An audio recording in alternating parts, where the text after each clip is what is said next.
जय हिंद साथियों, कैसे हो साथियों। आशा करते हैं कि प्यारे साथी आप सभी स्वस्थ होंगे, मस्त होंगे और पढ़ाई में मन लगाकर पढ़ाई करते होंगे। साथियों, आज के इस वीडियो में आप लोग को बताने जा रहे हैं क्या भारत से हम क्या सीखे। क्लास 10th का जो है ना हिंदी है, ठीक है। तो आप लोग अंत तक बने रहिएगा। देखिए क्वेश्चंस देखिए क्या सब है। तो पेन लेकर के कॉपी पेन लेकर के बैठिए, साथ ही साथ लिखते जाइएगा। पहले समझिए, उसके बाद लिखने का टाइम हम अलग से देंगे, ठीक है। तो आप लोग जो है ना अभी मतलब हड़बड़ाइए मत, ठीक। देखिए क्वेश्चंस पहले पढ़िए, ठीक, पहले समझिए। करें कि चैप्टर नंबर तीसरा है क्लास 10th का, ठीक है। भारत से हम क्या सीखे। साथियों बता दूं मैं कि भारत से ये चैप्टर जो क्या सीखे हैं, इस चैप्टर का कौन सी विधा है, तो यह एक भाषण है, ठीक है। कौन सी विधा है साथियों, भाषण है। इनके रचनाकार कौन है, तो मैक्स मुलर, ठीक है।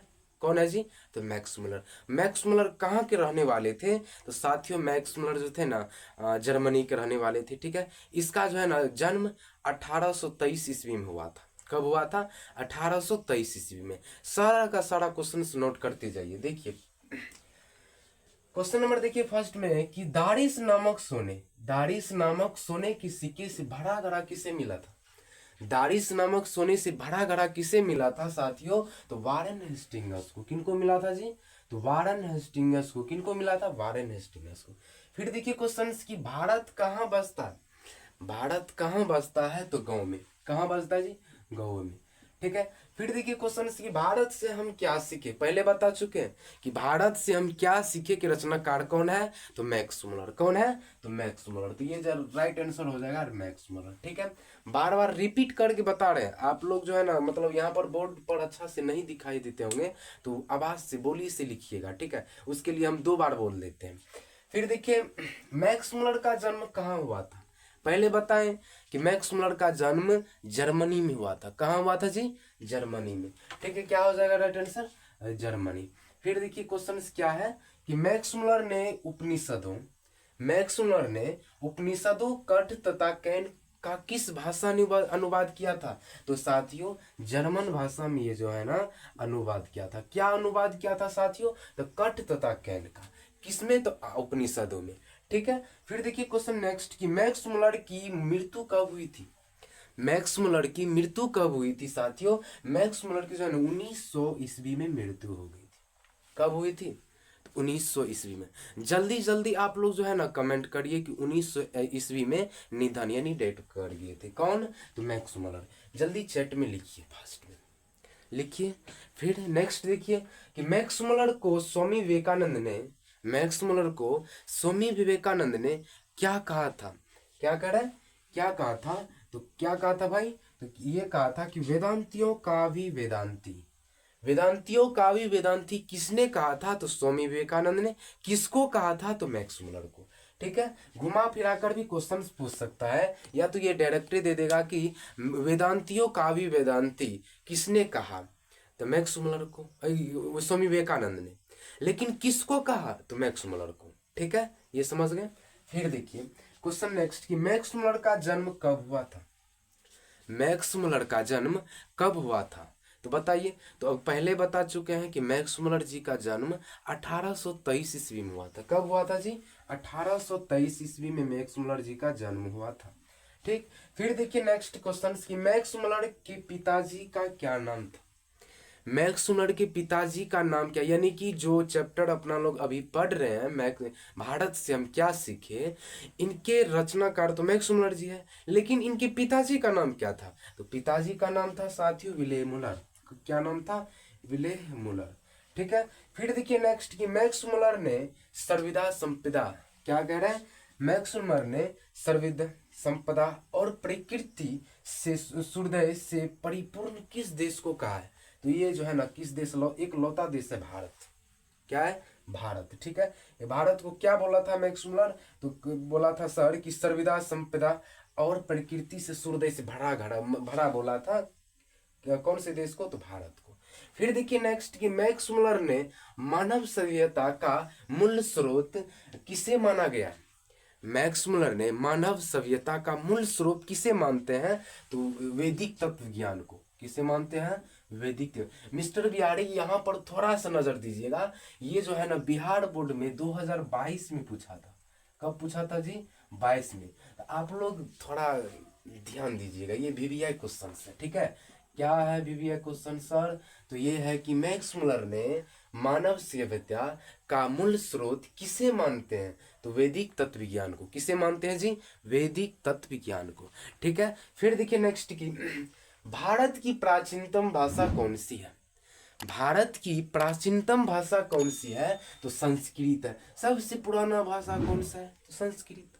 कोई आपको बोल दे कि अरे बाबू भारत का प्राचीन भाषा बोलो तो क्या है, तो आप तो हलजला जाइएगा। ऑप्शन में भी दिया रहेगा वो कि ए नंबर में हिंदी, बी नंबर में इंग्लिश, सी नंबर में संस्कृत, डी नंबर में जर्मनी। किस में मारिएगा? ठीक, तो हम आपको पहले बता चुके हैं कि संस्कृत होगा। प्राचीन जब भी आएगा ना तो संस्कृत बोल दीजिएगा, ठीक है। फिर देखिए नेक्स्ट की, निर्वंश विधा का संबंध किससे है? निर्वंश विधा का संबंध किससे है साथियों? तो साथियों मानव विज्ञान से। किससे है? मानव विज्ञान से। किससे है? तो मानव विज्ञान से, ठीक है। फिर देखिए नेक्स्ट की, वारेन हेस्टिंग्स क्या था? वारन हेस्टिंग्स क्या था साथियों? तो वारन हेस्टिंग्स थे ना, भारत का गवर्नर था। कौन था जी? भारत का गवर्नर। कि भारत का गवर्नर का नाम क्या है? तो वारन हेस्टिंग्स। क्या था नाम? Warren Hastings. फिर देखिए नेक्स्ट क्वेश्चन की, दारिश क्या है? दारिश है क्या? दारिश क्या है? तो दारिश जो है ना सर, सोने का प्राचीनतम भाषा है। क्या है दारिश? दारिश एक सोने का प्राचीनतम भाषा है, ठीक है। सॉरी, सिक्का है, प्राचीनतम सिक्का। फिर देखिए नेक्स्ट की, प्लेटो का संबंध किस देश से है? प्लेटो का संबंध किस देश से है? तो साथियों प्लेटो का संबंध जो है ना, यूनान से है। कहां से है? तो यूनान से। जल्दी लिखिए, यूनान, ठीक है। नेक्स्ट क्वेश्चन देखिए कि मुंडा किस देश की जनजाति है? मुंडा किस देश की जनजाति है साथियों? तो भारत की। किस देश की? तो भारत की मुंडा जनजाति है, ठीक है। फिर देखिए नेक्स्ट कि सर विलियम जोन्स ने, क्या है?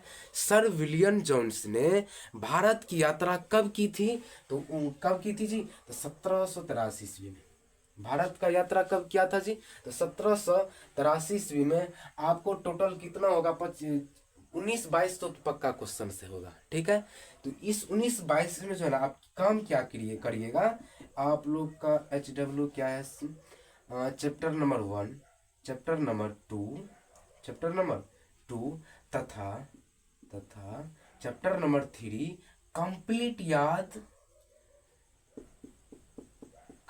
याद प्लस फेयर करके आइएगा, ठीक है। फेयर जरूर करिएगा। ये जो है ना, जब नजदीक परीक्षा बचता है ना, तो तब ये काम आता है फेयर, जिसको बोला जाता है नोटबुक, ठीक है। तो ये मत भूलिएगा। याद 1-2 बार पढ़ लीजिएगा, ठीक है, लेकिन इसको प्यारे साथियों भूलिएगा मत, फेयर जरूर करिएगा। क्योंकि आप लोग को जो है ना, नज़दीक जब परीक्षा बचेगा ना, तो बहुत ज़्यादा काम आएगा, सहज से ज़्यादा रिवाइज करने में।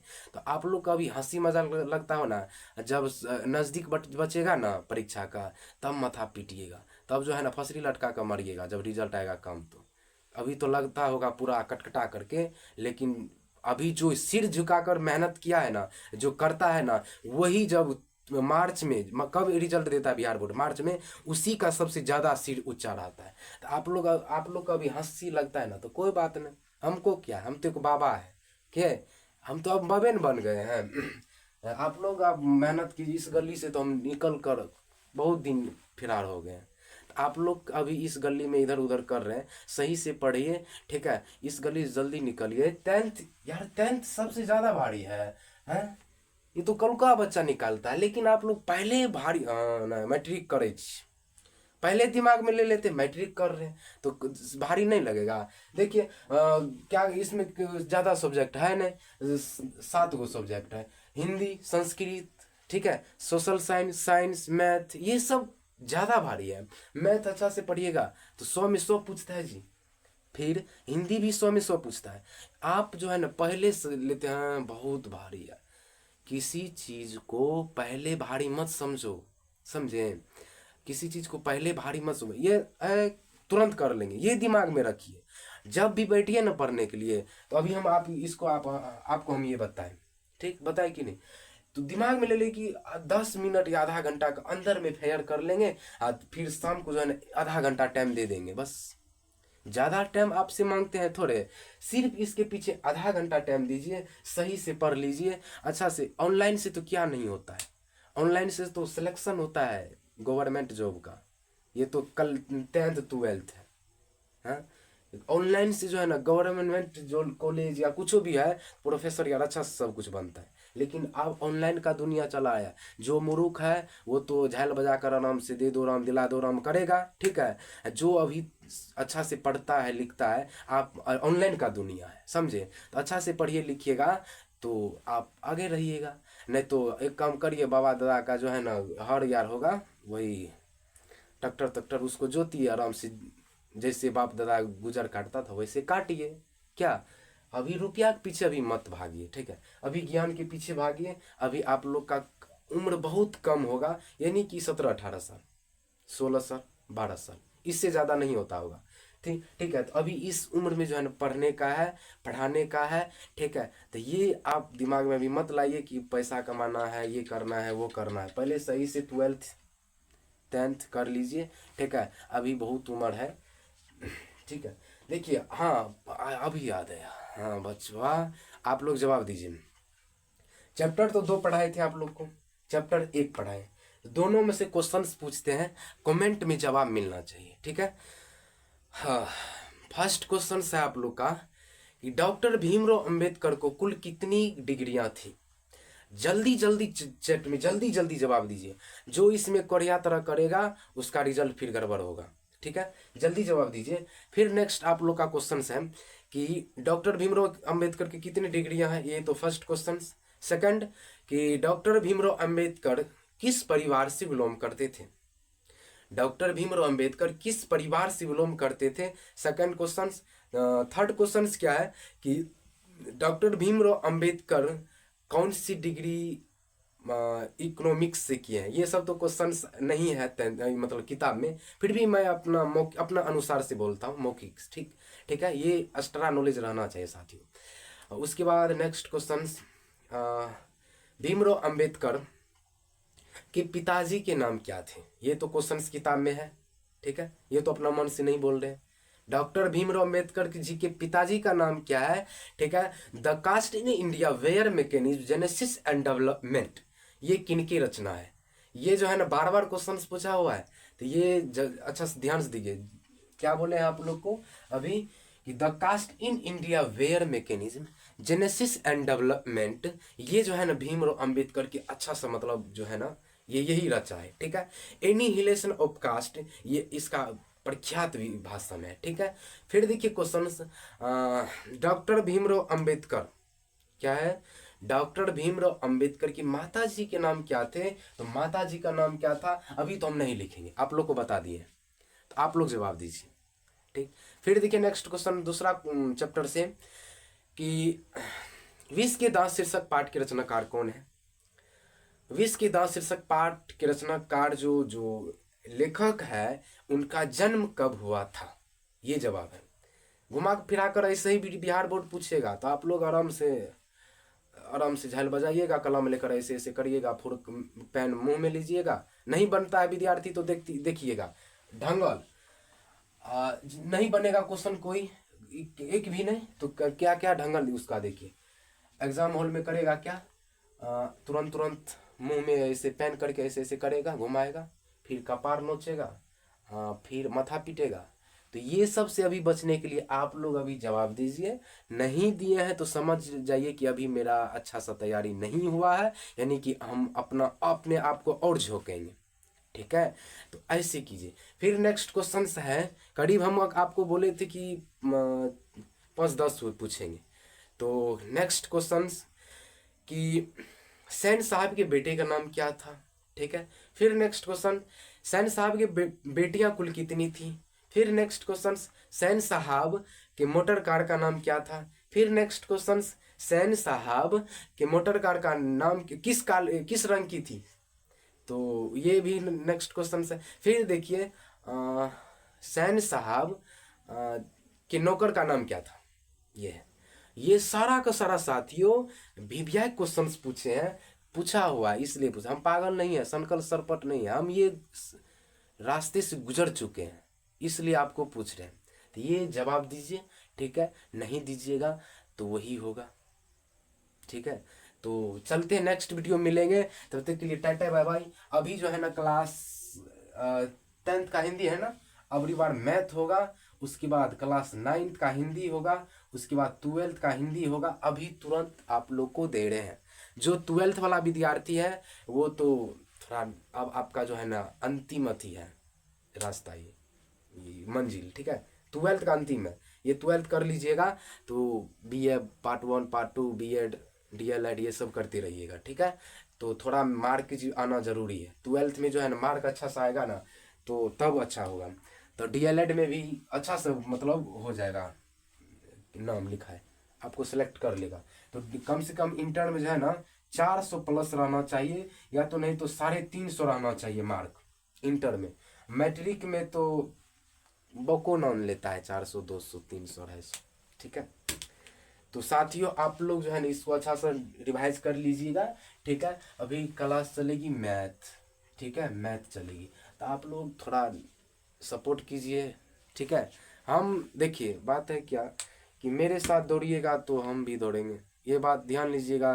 दौड़ाने वाला भी हैरान होता है, दौड़ने वाला भी हैरान होता है। आप लोग कहते होंगे कि सर बार बार बोलता है कि मेहनत करो मेहनत करो, तो हम ही करेंगे, ऐसा बात नहीं बाबू, हम भी करते हैं, आप भी करो, तब अच्छा सा रिजल्ट होगा। देखिए सुख और दुख, ध्यान से देखिए, सुख और दुख, एक यह सुख हुआ पति, दुख हुआ पत्नी।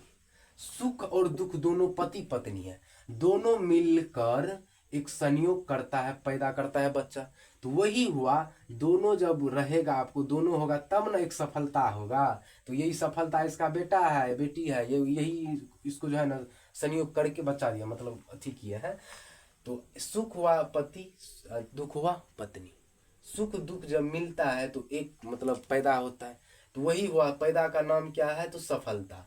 तो आपके जीवन में जब तक सुख और दुख नहीं आएगा ना, तब तक जो है ना 12th इंटर मैट्रिक BA फलना चिलना नहीं करिएगा। हर विद्यार्थी को सुख जिसको मिल जाता है ना वो बर्बादी हो जाता है। देखते होंगे कि बड़ा बड़ा परिवार का ज्यादा सुख, ज्यादा मतलब बार बार मतलब किताबें पर किताब, किताबें पर किताब, एडवांस सब ज्यादा उसको खर्चा देता होगा उसका बाद पिताजी, उसका बाल बच्चा आराम से लिख लीजिए हमसे कि बर्बाद होना जरूरी है, बर्बाद होना तय है। आपको थोड़ा थोड़ा मिल रहा है तो इसका मतलब आप समझ जाइए कि हम सही रास्ता पर जा रहे हैं, ठीक है। तो शांति से रहिए बस। अभी 7 महीना बचा है कि 6 महीना, अभी किसी से नहीं बात बोली, किसी से नहीं मतलब कुछ नहीं, ऐसे मतलब पूरा बन जाओ बौका, पूरा लेल, जहाँ सब गिनती देने लगे हाँ इससे कुछ नहीं होगा। उसको जवाब दो सिर्फ अपने रिजल्ट से, समझे, किससे, रिजल्ट से, ठीक है। जो आदमी खामोश रहता है वो बड़ी खतरनाक होता है। तो थोड़ा खामोश रहिए, अच्छा सा रिजल्ट लाइए, किस में, तो 10th में, फिर किस में लाइएगा, 12th में। साथियों आपसे ही मेरा जीत है, समझे।